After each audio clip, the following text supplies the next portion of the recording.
urge reformar estructuralmente el Estado.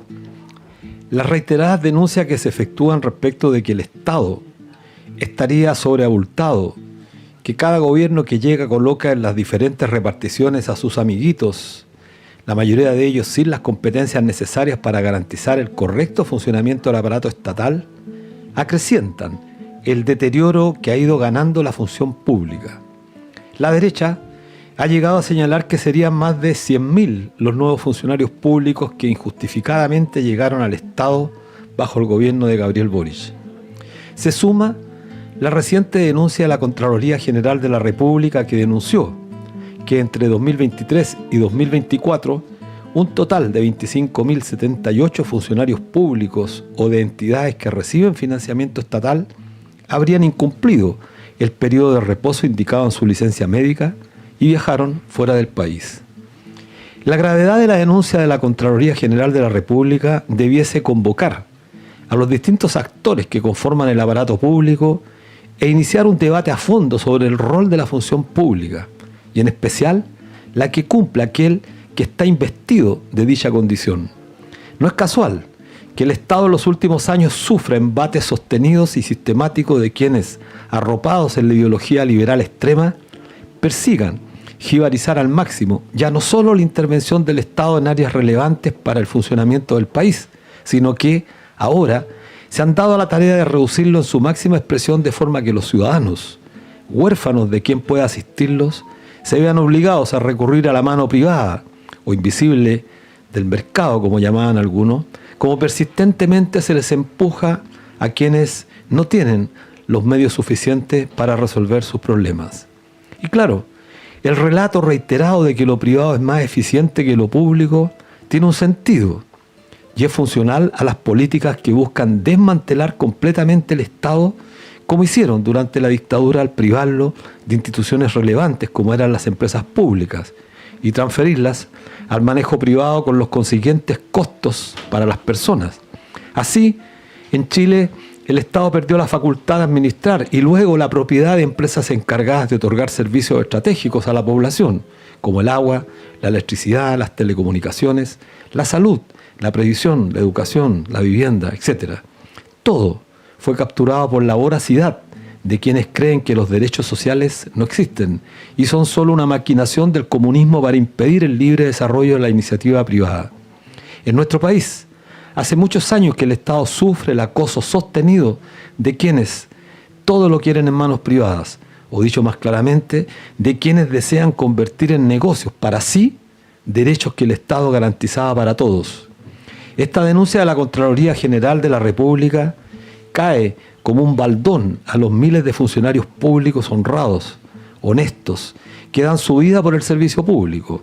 Esta afrenta cometida por este grupo de inmorales funcionarios debe, sin duda, recibir las más ejemplificadoras sanciones, quizás la más relevante es ser expulsados del aparato público. Pero no hay que confundirse. Este lamentable episodio no debe obnubilarnos y confundirnos. El tema central es que la corrupción en el aparato público hace décadas que comenzó.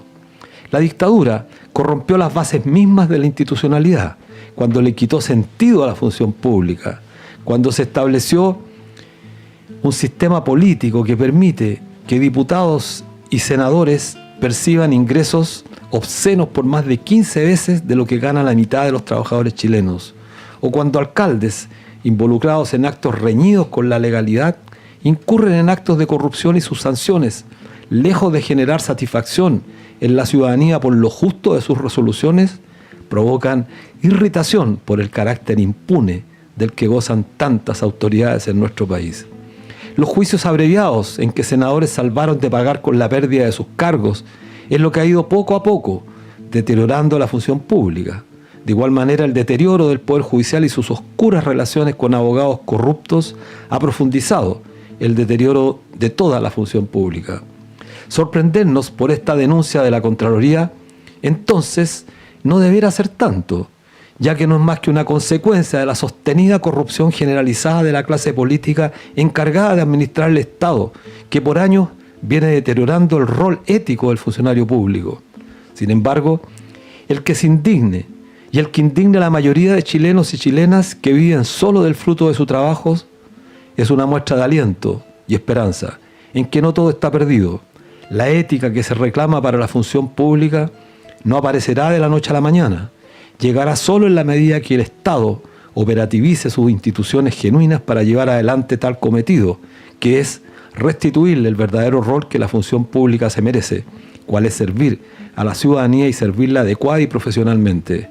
Esa ética que es absolutamente necesaria reivindicar hoy exige, al menos de quienes se reclaman progresistas o se reclaman de izquierda, ser absolutamente inclaudicables para perseguir a quienes han transgredido la fe pública, pero también, y para ser coherentes, implica defender lo público por sobre lo privado. Así, solo así estaremos siendo coherentes y restituyéndole al Estado el rol que jamás debió perder en manos de los monetaristas, que todo lo quieren en manos privadas y que todo termina finalmente corrompiéndolo. Cautelar entonces el Estado es librar una batalla fuerte y sostenida contra la corrupción.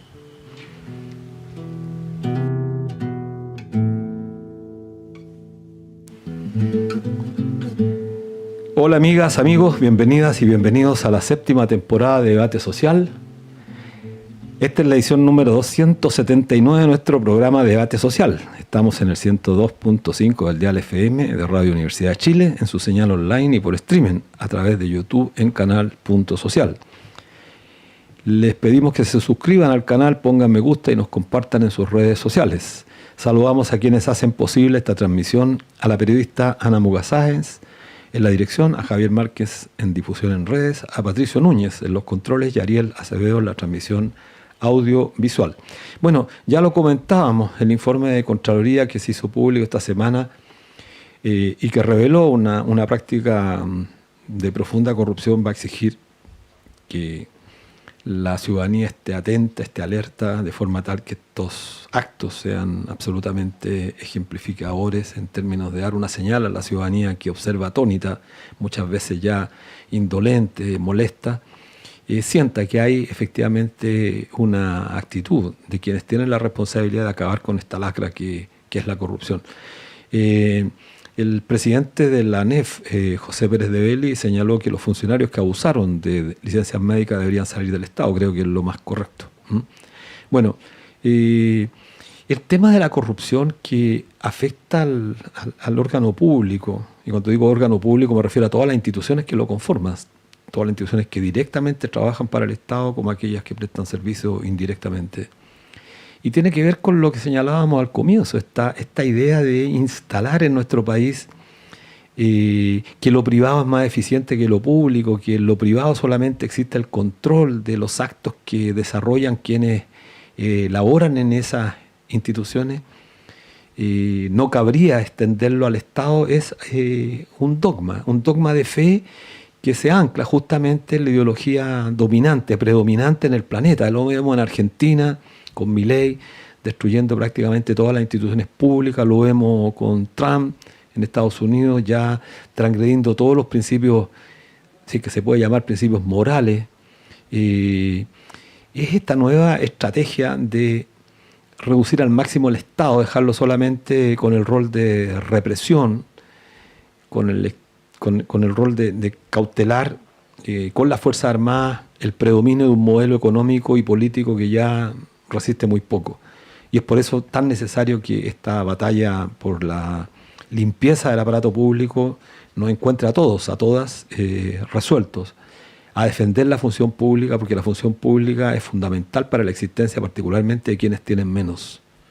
Si no, como bien dicen los monetaristas, habrá que golpear las puertas del mercado, y ese mercado no existe, porque finalmente el mercado no es más que el abuso sostenido de quienes tienen en contra de quienes no tienen. Bueno, queríamos, como lo hemos venido haciendo en todos los programas, dar un pequeño relato sobre el informe de las huelgas existentes al 22 de mayo. Según un informe de huelga de la Dirección del Trabajo, hay 9 huelgas vigentes, destacando la del sindicato del Instituto Sanitas, con 131 trabajadores que llevan 10 días de huelga. El sindicato de los talleres escenográficos del Teatro Municipal, con 8 días de huelga. En mediación, además, hay 26 sindicatos que aprobaron con sus socios ir a la huelga, pero están en proceso de mediación. Un sindicato de la Mutual de Seguridad con 234 trabajadores, el Instituto Hebreo con 211 trabajadores. Bueno, a todos los trabajadores y trabajadoras que están en proceso de negociación, nuestro saludo, nuestro saludo y fuerza. A los que no están organizados, un llamado a realizarlo. Las unidades del camino, los sindicatos, a pesar de estar pasando por momentos difíciles, son la única herramienta legítima, genuina que tienen los trabajadores, las trabajadoras para defenderse de los ataques de la clase patronal. Bueno, para ellos, para todos, un gran saludo. Y no olvidarnos, un tema central que también lo decimos permanentemente, Palestina. Palestina hoy más que nunca requiere de nuestra solidaridad. Lo que está pasando en Gaza particularmente y lo que está pasando en todas las ciudades de Palestina merecen nuestra solidaridad. Hoy viene a las 18:30, queremos decir también, se realizará el lanzamiento del documental Nuestra Historia, iniciativa del sindicato de Minera Spencer, que busca mostrar la historia del movimiento sindical. Y para ello vamos a conocer más sobre este documental. Tenemos al teléfono a Ronald Salceo, presidente del sindicato Minera Spencer. Ronald Salceo, ¿cómo estás?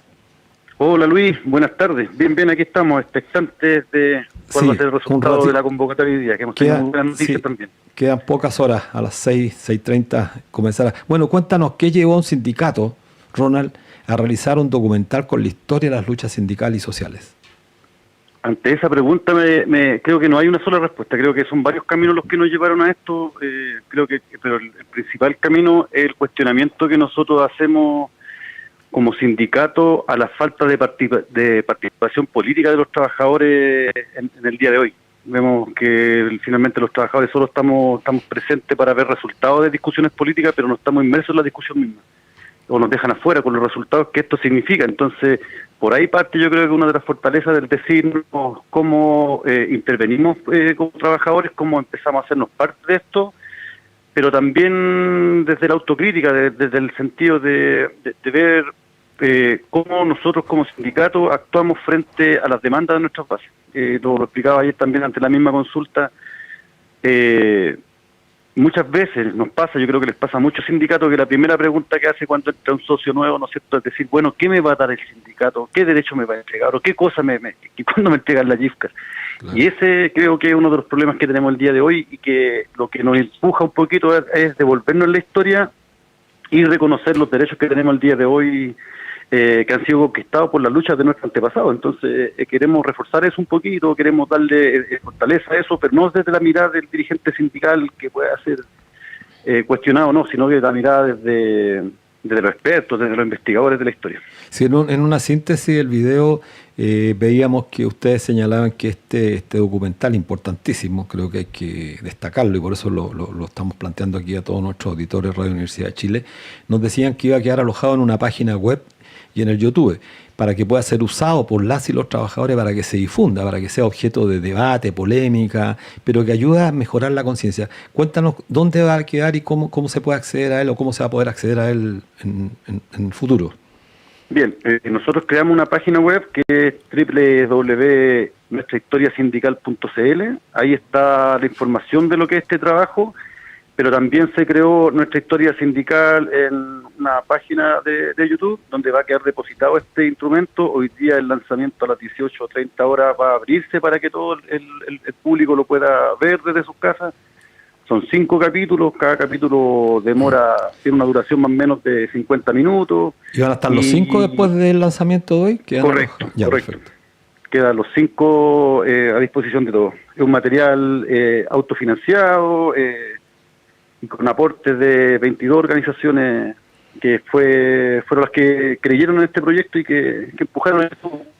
Sí, Ronald, mira, bueno, para los auditores, www.nuestrahistoriasindical.cl, después de las 6:30, 7, 8 de la tarde, 8 de la noche de este país, van a quedar alojados, podrán acceder a todo este tremendo documental y tremendo esfuerzo que ha hecho el sindicato Spencer de la zona norte. Quiero preguntarte otra cosa, Ronald. La importancia que tiene para ustedes, y creo para nosotros también, para los sindicatos, el que se abra a partir de una propuesta histórica, entiendo que van a haber historiadores de bastante renombre, hay personas que han trabajado mucho en este documental. Aparte, ¿qué más los motivó? Porque vemos mucha orfandad del sindicato, muy solo, cada uno peleando por sus propios lugares. ¿Cuál es la aporte que esperan?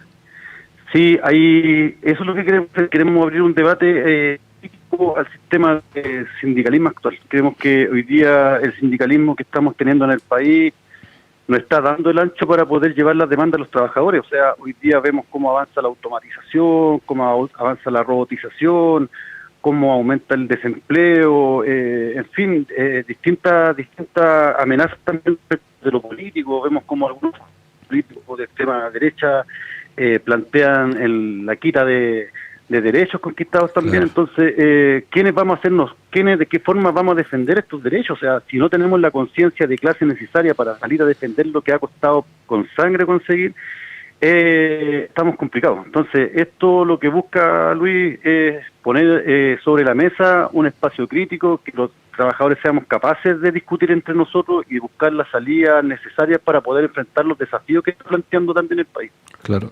Cuéntanos, Ronald, entendemos que también se realizarán presentaciones en otras regiones, no solamente Santiago. Cuéntale a nuestros auditores dónde serán para que sepan. Bien, nosotros somos un sindicato que es oriundo del interior de la región de Antofagasta. La empresa minera Spence está situada cercana en el sector de Baqueano, cercana al pueblo de Sierra Gorda. Por ende, nuestra participación principalmente en Antofagasta. Pero también tenemos nexos con organizaciones en Iquique y definimos también hacer el lanzamiento acá en Santiago, porque creemos que acá, hasta la mitad del país no.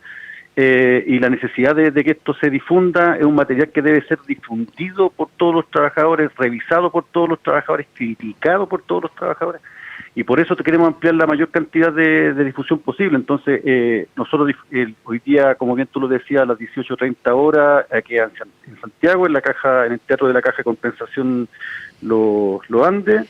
El día 30 de mayo será en la ciudad de Iquique, a las 16 horas en el Teatro Regional en el Museo Regional de Iquique, y finalmente rematamos en la ciudad de Antofagasta, en la sede de la Universidad de Antofagasta, del área clínica. Tenemos ahí nos facilitaron un auditorio. Hemos tenido solicitudes de otras regiones, ayer nos contactaron unos compañeros de Concepción, pero estamos haciendo lo que podemos con los recursos que tenemos. Entonces, si se dan oportunidades de llevar esto para otro lado, estamos encantadísimos nosotros si nos invitan, y disponible también para que esto sea difundido. Solo pueden pescar y disfrutar de ahí, de donde va a estar también. Bueno, eso es importante, que la ciudadanía, los trabajadores, las trabajadoras difundan este material, que sin duda va a ser un aporte al pensamiento político del mundo del trabajo, a la reflexión y también, por supuesto, a la elaboración de estrategias que permitan al mundo del trabajo recuperar lo que se ha perdido por varias décadas en nuestro país. Queremos darte las gracias, Ronald. Bueno, y nos vemos a las 18:30 en la Caja Los Andes, ubicada en Alonso Valle, esquina San Ignacio. Así que ahí... 1467 creo que es la dirección, claro, no recuerdo bien. Pero ahí es más fácil ubicarse, está en toda la esquina. Así que un abrazo grande, muchas gracias, Ronald, y mucho éxito en esta actividad que por supuesto se valora mucho. Gracias a ti, Luis, creo que hay una dinámica que se dio con este trabajo, que pudimos cruzar distintos sectores de la economía, distintos trabajadores, este trabajo, y ustedes han sido un aporte importante también, así que agradecer a la Confederación Bancaria por todo el trabajo que hacen constantemente, y que hayamos hecho esta dinámica de participar junto con otros sectores como la salud también, la minería, ¿no es cierto? Creo que da un indicador también de que se pueden hacer cosas distintas, cosas diferentes, y desafiarnos también a los trabajadores que somos capaces de construir algo nuevo. Entonces, gracias. Gracias a ti, nos vemos pronto. Bueno, vamos ahora al corte musical con el tema Química del poeta y cantautor chileno Mauricio Redolés, y volvemos. Hola, volvemos a Debate Social. Estamos en el 102.5 del dial FM de Radio Universidad de Chile, en su señal online y por streaming a través de YouTube por @canal.social. Bueno, hoy estamos junto a José Luis Ugarte Cataldo, abogado de la Universidad de Chile, doctor en Derecho, Universidad de Salamanca, España, y profesor titular de la Facultad de Derecho de la Universidad Diego Portales. Bueno, ¿cómo estás, José Luis? Hola, un gusto estar aquí contigo. Que bueno, no es primera vez que tenemos en Radio Universidad de Chile en nuestro programa a José Luis Ugarte, así que vamos a tratar de sacarle el máximo de provecho. Gracias. Bueno, estamos a pocos días, quiero partir con una pregunta general, José Luis. Estamos a pocos días de la cuenta pública del gobierno y es tiempo de evaluaciones. Ayer salía en la prensa que más de 30 mensajes presidenciales se han convertido en ley desde la última cuenta pública de Gabriel Boric. Entre ellas la reforma de pensiones, la creación del Ministerio de Seguridad, la ley de cumplimiento tributario y la ley antiterrorista han sido tachadas como tareas cumplidas por el gobierno. Pero más allá de lo cuantitativo, hoy queremos referirnos a lo cualitativo. ¿Cuál es tu visión general de estas leyes? Bueno, el movimiento social se ha pronunciado sobre alguna de ellas, en particular sobre la reforma de pensiones. ¿Cuál es tu visión sobre las leyes que se han aprobado en el último periodo, más allá de tu expertise laboral, sino que una visión global? Bueno, yo creo que estamos, no es difícil determinar, por así decirlo, que tenemos un gobierno que ha hecho muy poco en relación a su agenda, digamos, su agenda política. Digamos. Si uno compara, en laboral esto es dramático, pero si uno compara en general las propuestas con las que este gobierno llega al poder y con las que se va, porque ya estamos haciendo casi un balance final, digamos, claro. Quedan meses, ya ni siquiera un año, lo que hay es una suerte de diferencial gigantesco entre lo que se había prometido. En términos, ojo, no de realizaciones específicas, sino de propuestas de acción, de dirección, de hacia dónde caminar. Y yo creo que el gobierno no ha caminado, o sea, yo diría que el balance es como un gobierno desorientado, digamos, que ha tratado de ir avanzando según la agenda, incluso personales de algunas de sus figuras, pareciera empujar, digamos.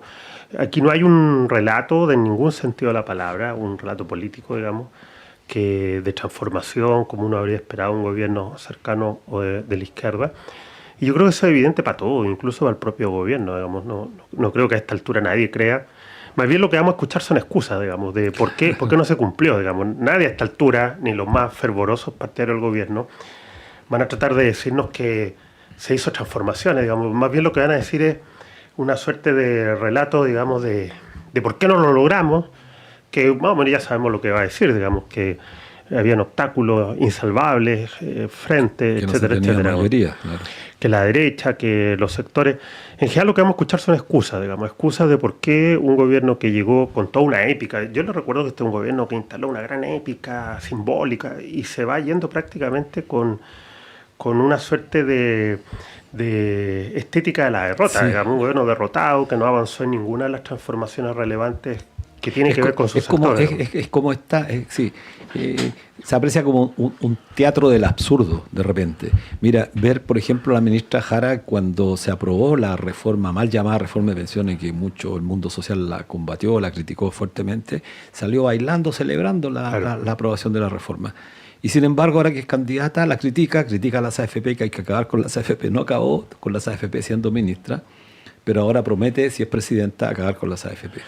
No, el balance en materia del Ministerio del Trabajo es dramático, digamos. Estamos frente probablemente al gobierno que más incumplió su agenda, digamos, entendiendo por agenda, insisto, las promesas políticas o la propuesta con la que se llegó al gobierno. La reforma, y además no solo no se cumplió, en la parte que podría decir que se cumplió, ese cumplimiento fue contra la lógica de transformación, digamos, porque más allá de los discursos de los militantes, digamos, que son, digamos, discursos de secta, digamos, sí, mucho fanatismo, entregarle 4 puntos a la AFP, digamos, no la debilita, digamos. Claro. Esto es sencillamente ridículo. Recuerdo cuando se aprobó, todos lo vimos en un circo del absurdo, hasta José Piñera celebraba la reforma, digamos, mostrando que este es un gobierno que no logra instalar un sentido de transformación, porque hasta sus propios enemigos políticos, llamémoslo así, celebran sus reformas, digamos. Esto es, como tú decías, un poco absurdo. Yo creo que el gobierno estuvo tomado por agendas personales, digamos. Esta es mi opinión desde afuera, de gente que quería figurar, transformarse en figuras, y para eso estuvo dispuesto a aprobar cualquier proyecto. Sí. Y este es el caso muy obvio de la reforma previsional, digamos. Estaba dispuesto a cualquier cosa con tal de transformar a la encargada en una figura que pudiera, como vemos ahora, ser candidata. Esto me parece evidente, nadie lo puede negar, digamos. Se aprobaron cosas que a Piñera, se aprobó reformas que se le habían rechazado a Piñera, digamos. Incluso las propuestas de Piñera eran bastante mucho mejor que más transformadoras que las de este gobierno. Bueno, tú has sido muy crítico con algunas leyes que han surgido en el último tiempo, acusando a veces desprolijidad en técnica legislativa, que este es un tema que a nosotros, bueno, hace más de un año, 2 años nos llamó la atención, un concepto nuevo, esto de desprolijidad en la técnica legislativa, Sí. que aparentemente nunca uno repara en eso, ¿ah? En la deficiencia, en la impericia de legislar. Finalmente se acuerda una ley, pero ahora hay que redactar la ley. Y el que la redacte. Entonces, primero preguntarte cuáles son las normativas a juicio tuyo donde es mayormente esta deficiencia, y que es grave porque eso demuestra una falta de competencia además. Sí, bueno, mira, eso ha sido bien sorprendente, digamos. Yo creo que uno podría enfrentar ya la labor, el balance de este gobierno, porque quedan meses, insisto, ya el gobierno, Sí. todo lo que presente en año electoral son simplemente voladores de luces, digamos, ya este gobierno prácticamente se ha acabado en términos legislativos. Claro, ya no tiene tiempo. Y uno podría hacer el balance tanto en dos sentidos, por lo que se hizo y que consideramos que se hizo mal técnicamente, un poco lo que tú me señalas, pero también espero que hablemos por lo que no se hizo. Vamos primero por lo que se hizo. Sí. Lo que se hizo se caracteriza primero por, yo lo dije porque de verdad cualquier analista relativamente imparcial, y esto lo he comentado con mucha gente, el nivel técnico de la legislación de este gobierno ha sido deplorable, ¿no? Estamos probablemente, o casi con certeza, en el peor gobierno en términos técnicos, digamos. Y esto, mira, no hay ningún proyecto de ley que cuando se transforme en ley no termine en los tribunales con litigios que... ¿Dónde está el problema de esto? Porque alguien me podría decir, bueno, pues es una crítica técnica de expertos, digamos, no, porque esto se transforma en costos para los trabajadores, digamos. Claro, legislar ya es un costo. Mira, O sea, la ley legitimar. emblema de este gobierno, prácticamente la única que podríamos decir y que le van a sacar lustre hasta el último de los días, que es 40 horas, 40 horas, sí. está plagada de problemas técnicos, digamos, y tal como todos lo vimos, se transformó en una ley tan mal redactada, tan mal diseñada, que se ha seguido, la gente después se pierde este debate, pero si tú sigues el debate legal, buena parte de esta norma han terminado en los tribunales por estos famosos temas de los 12 minutos, ¿no? Sí. Bueno, en los tribunales que se han pronunciado, todos han fallado en contra de la Dirección del Trabajo, digamos, que en el fondo es la que representa, defiende, sí. Es la que terminó representando, y eso también es un problema interesante. Nunca se vio una Dirección del Trabajo tan entregada al gobierno de turno, digamos. Tanto que la Dirección del Trabajo, vergonzosamente, y podríamos decir, cambió su criterio sobre los 12 minutos por presión del gobierno, digamos. Y lo que ha pasado en los tribunales es que el gobierno pierde a través de la Dirección del Trabajo porque su ley está mal diseñada, digamos, está mal diseñada, evidentemente mal hecha, digamos. No quiero ni siquiera mencionar, hay otros cuerpos legales, las leyes de responsabilidad familiar prácticamente dependen de que el empleador esté de acuerdo. Entonces son falsos derechos. Este es un gobierno que instaló mucho la idea de derechos con consulta al empleador, digamos, que claro. Técnicamente no es un derecho, digamos. Y la última ley, que ya es un desastre total, es la ley de acoso, digamos, porque la ley de acoso en el trabajo ha significado un colapso total del sistema institucional, digamos. La Inspección del Trabajo está completamente colapsada, cosa que se pudo prever, digamos, porque era una ley que se hizo al revés, digamos, con la cabeza por los pies, digamos, porque cuando tú prevés que va a haber mucha demanda, tú tuviste que fortalecer las instituciones, digamos. Las están encargadas de... Claro, la Dirección de Trabajo, los tribunales, claro, que ya venían en crisis, digamos. Sin embargo, nada de eso se hizo porque había que, a propósito de esta izquierda un tanto enamorada de las redes, había que, no importa tanto la realidad, importa la imagen, sí, a través de la red. Entonces, como que había que sacar un TikTok bailando, no nos importaba si la Inspección de Trabajo está colapsada. Bueno, en medio año del 2024, que entró en vigencia esta ley, la Inspección de Trabajo se multiplicó su nivel de trabajo por denuncia en más de 5 o 6 veces, digamos.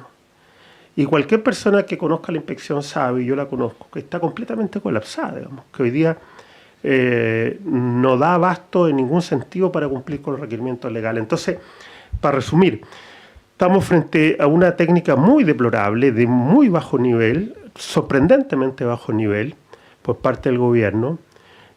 Probablemente por lo que acabo de explicar, había una prisa, digamos, por aparecer, una prisa por las redes, por sacar leyes bajo fuerza, con presión, porque lo que importa es el hecho, digamos, el espectáculo, ¿no?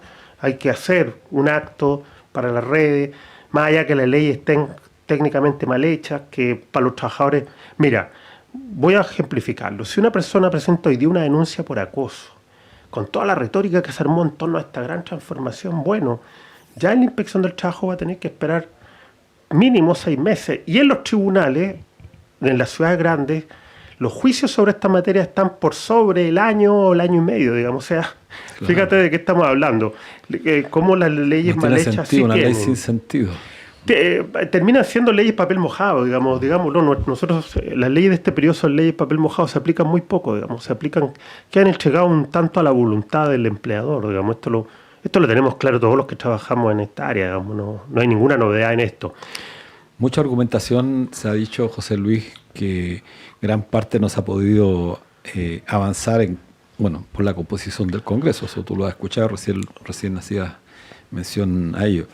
Y sería una forma, yo diría, de justificar el por qué no se avanza más en determinadas materias. Pero vamos a lo que no se ha cumplido también, porque se había prometido dentro de la campaña, antes de la campaña, que se iban a hacer modificaciones importantes al pilar fundamental de toda la estructura jurídica que norma las relaciones laborales, digámoslo derechamente para nuestros auditores, al famoso plan laboral, que se instaló en el año 79, cuyos principios han operado prácticamente sin transformaciones importantes, y que le han asignado al empleador una supremacía respecto del poder que puedan tener los trabajadores.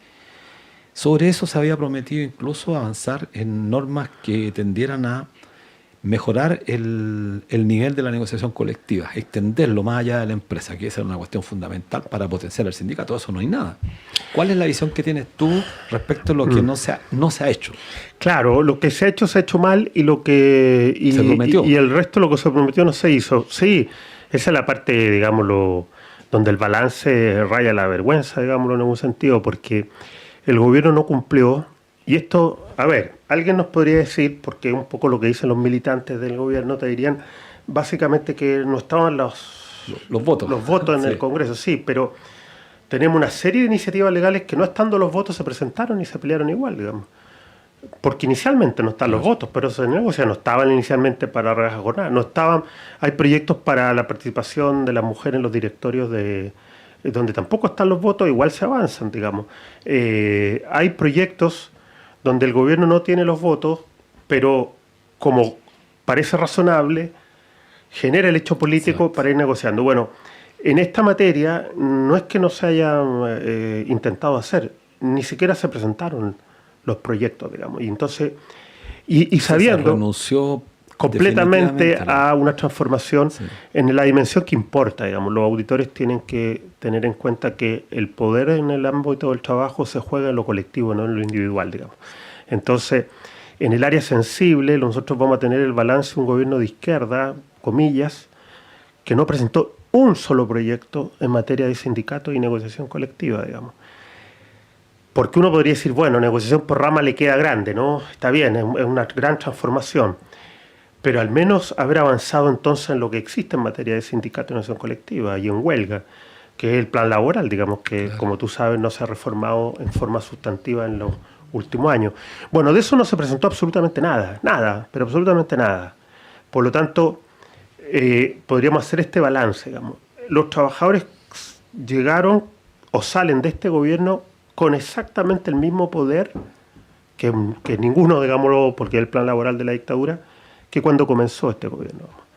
Lo que a mí me parece un gran fraude por parte del gobierno, porque si tú vas a la campaña, al programa, se suponía que este era el gran diferencial de este gobierno en relación a la concertación. Y en el caso de la negociación por rama, bueno, ahí la cosa es bien interesante, porque ahí se cae toda la opereta esta de los votos, que faltan los votos, porque el gobierno y Jara, digamos, todos los 1 de mayo anunciaron el proyecto, digamos, y sabía que no tenían los votos, digamos, pero se aprovecharon, digámoslo así, generaron una expectativa que para generar adhesión por parte de los sindicatos, yo iría al borde del dolo, porque no lo presentaron, digamos. No lo presentaron, digamos, y si lo presentaran ahora sería ridículo, porque como sabemos, ya quedan 8 meses, no sé cuánto el gobierno, pero todos los 1 de mayo, con los aplausos disciplinados de los militantes, se nos decía que iba a venir un gran proyecto de negociación por rama, y el gobierno no hizo el más mínimo esfuerzo por presentarlo, cuestión que se debía haber hecho Yo esto no lo estoy diciendo ahora. Sí. Yo lo dije cuando comenzó el gobierno, que este gobierno debió al partido por la negociación por rama, porque era la transformación verdaderamente importante, digamos. Por supuesto que se aprovechó por agenda, insisto, por agenda de personajes, se aprovechó 40 horas, un proyecto, una ley que además está plagada de normas de flexibilidad laboral, digamos, que se suelen esconder, digamos, demasiado, sí. Que fue el costo que se estuvo dispuesto a pagar. Yo creo que estaban dispuestos a pagar cualquier costo, con tal de tener el hito político de las 40 horas. Ahora, en negociación por rama, los trabajadores suman este gobierno a todos los anteriores desde el retorno a la democracia, donde no se ha querido devolverles el derecho a los trabajadores que habían logrado conquistar antes del golpe militar, de negociar en una dimensión ramal o sectorial, lo que, como tú sabes, y explicámosle un poquito a los auditores, ¿por qué es tan importante un proyecto de esa naturaleza? Bueno, porque ese proyecto transforma, modifica la articulación del poder en la relación laboral. Se le entrega a sindicatos la capacidad de representar no a un grupo de afiliados, sino a cientos de miles de trabajadores de un sector. Yo creo que esa idea asusta tanto a la derecha como a la izquierda en Chile. Vamos a decirlo, esto me queda de este gobierno, digamos. Esta idea no solo asusta a la gente derecha, lo que uno da por cajón, digamos, cercano a los sectores empresariales, también asusta a la gente izquierda, y este gobierno es un buen ejemplo. Control. Mira, qué buena argumentación respecto a ese tema. Mucha argumentación para no avanzar en proyectos transformadores se ha señalado como explicación o como justificación el que no se cuenta con mayoría en ninguna de las dos cámaras. Ese ha sido el argumento central en estos 3 años y medio. Pero eso es relativo, porque efectivamente los gobiernos llevan adelante también sus propuestas, sus proyectos sobre los cuales tienen confianza y se la juegan por tratar de cambiar las correlaciones de fuerza. Las correlaciones no son estáticas. Tal cual. Y se pueden cambiar dependiendo de dónde deciden apoyarse. Mira, tú has sostenido, y me recuerdo en alguna oportunidad, la importancia que las normas vengan desde el Estado, desde el gobierno, desde la superestructura. Y recordaba, a propósito de esto, la ley de sindicalización campesina del año 67. Me recuerdo mucho, ahí tuvimos algunos matices porque nosotros veíamos que el Estado tenía que estar más lejano, ¿te acuerdas? En negociación colectiva ramal. Sí. Pero tú señalabas una cuestión que tiene mucho sentido. Cuando el Estado promulga esta norma, el año 67, ¿qué permite? ¿Qué se produce como resultado? Que empieza a aumentar la sindicalización campesina, aumenta el nivel, la conciencia, la educación de los campesinos y empiezan a ganar derechos. Claro. Pero el Estado se la jugó, jugaron. Claro, lo que pasa es que podemos tener una discrepancia, esto es razonable y legítimo en torno a cómo hacer. La gran duda, yo creo que la gran incógnita que enfrenta el movimiento sindical en Chile, y lo hemos conversado muchas veces nosotros en esta oportunidad y en otros lugares, que es cómo hacer para, vamos a llamarlo así, revivir un sindicalismo más poderoso. Claro. ¿De dónde? ¿Cómo se hace? Sí. Para un actor social. Yo creo que ahí una respuesta es decir que yo no comparto, digamos, pero bueno, tiene sus razones decir que de los propios trabajadores. Yo no comparto eso porque si uno mira la historia de Chile, los momentos en que los trabajadores han logrado articularse legalmente, estoy hablando, con cierta fuerza de poder, que son la ley de sindicalización campesina, las comisiones tripartitas, que es un periodo bien breve, entre el 64 en adelante, fueron, por así decirlo, articulaciones que nacieron desde el Estado, digamos.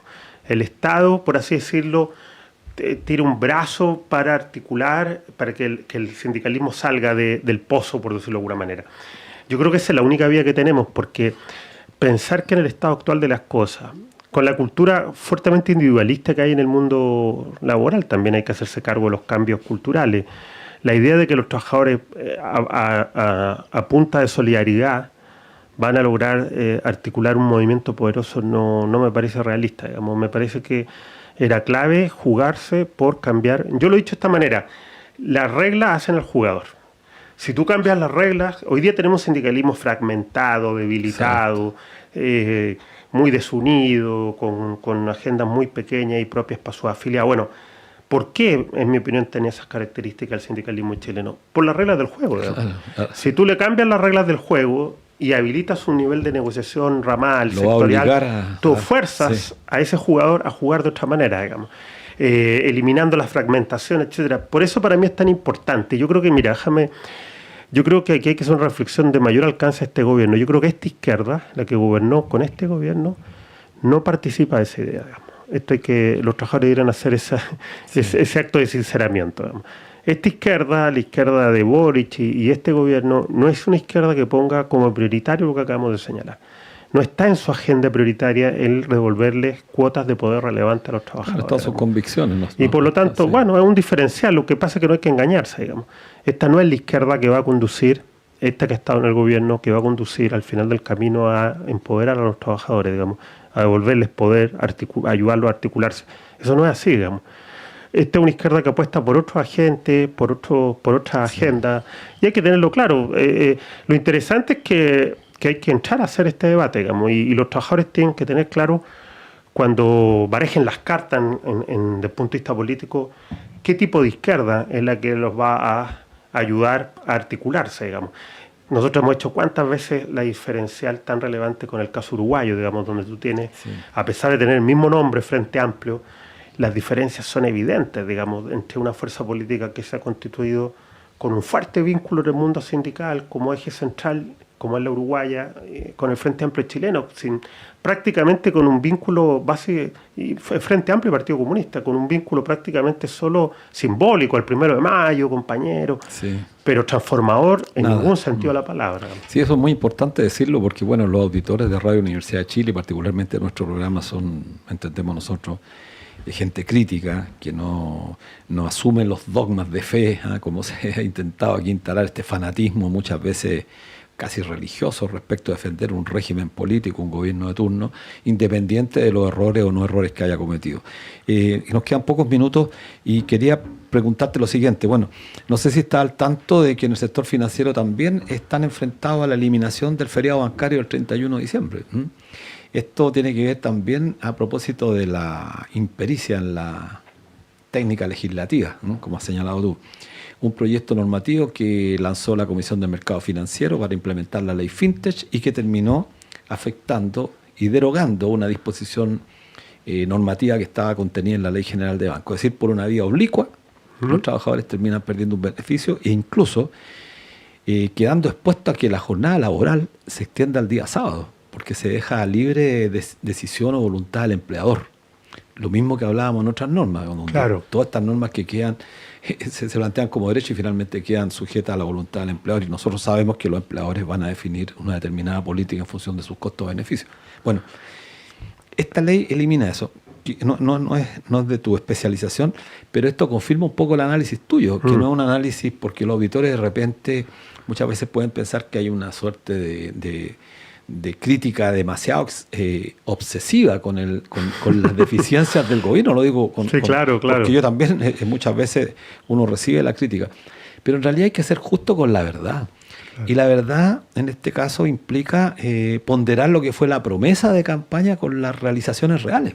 Sí, claro. Y eso, ¿dónde está el balance? Entonces, quiero hacerte la última pregunta y dejarte este par de minutos que nos quedan para plantear una reflexión respecto de qué hacer. Sabemos que desde la academia tú te has dedicado mucho al mundo del derecho, pero el derecho laboral, y tienes una visión tutelar del derecho, no eres cualquier abogado. ¿Cómo te imaginas? Porque imagínate, 4 años vamos a completar con el gobierno y no se avanzó. Entonces la gente dice, bueno, ahora viene la derecha. ¿Qué pasa con el mundo del trabajo? Bueno, yo creo que el futuro, a ver, primero también hagamos un análisis en contexto mundial, digamos, tú lo sabes bien, el sindicalismo vive un momento bajo en todo el mundo, digamos. Bueno, el capitalismo es muy salvaje, muy brutal. Y por lo tanto el movimiento obrero vive momentos, horas bajas, digámoslo. En el caso chileno, esas horas bajas son más bajas aún porque venimos de una falta total de orientación política para enfrentar estos desafíos. Además, claro. Y yo tengo la impresión que lo que viene es que el mundo sindical, o sea, no es que lo que viene, la única opción que tiene el mundo sindical en Chile para salir del pozo, digamos, es enfocarse. Yo veo algo positivo ahí, mira. Yo nunca había visto, porque lo he escuchado en muchos lugares, que el mundo sindical, al menos el que uno escucha, tiene claro el diagnóstico de que la única reforma que vale la pena es la negociación colectiva ramal, digamos. Y eso no había ocurrido antes, digamos. Y eso es importante. Y tú sabes que antes, porque podríamos decir que nosotros fuimos como medios pájaros solitarios, yo vengo sosteniendo eso hace mucho tiempo, tú lo sabes. Y yo creo que por fin se ha logrado un consenso sindical. Y hay trabajo sobre eso. Claro, y ustedes mismos y otros sectores comiencen a trabajar, lo que va a permitir que en los próximos periodos políticos, si es que vuelve un gobierno o más bien se configura un gobierno cercano al mundo del trabajo, que los trabajadores tengan condiciones de tener un estándar para medir políticamente al gobierno. Y entonces eso es inédito y es una señal positiva. ¿Pasará eso en 4 años, 8 años? Yo tengo este análisis para cerrar. Las grandes reformas toman en Chile, en materia laboral, yo calculo que 2 periodos de gobierno. Pienso en la ley de subcontratación, que se demoró 7, 8 años. La ley del año 2000, de la reforma del 2001, también se tramitó por más de 5 años. Yo calculo que como esta sería la gran transformación, no me asusta que le tome un par de periodos. Lo que sí es necesario es que los trabajadores tengan una suerte de discurso apoyado en ideas para esa transformación. Y yo creo que por fin se ven, vamos a decirlo así, ciertas ideas que antes no estaban. Así que yo no lo miro tan negativamente. Por supuesto no sabemos el destino político del país, digamos, pero por lo menos yo veo, como antes no se veía, ciertos grupos de trabajadores que ya tienen esta demanda de negociación colectiva por rama, digamos. Y precisamente fíjate que por más que los ardientes defensores militantes de este gobierno quieran decir que hubo un avance, en esto no tienen respuesta, digamos. ¿Por qué no se presentó un proyecto?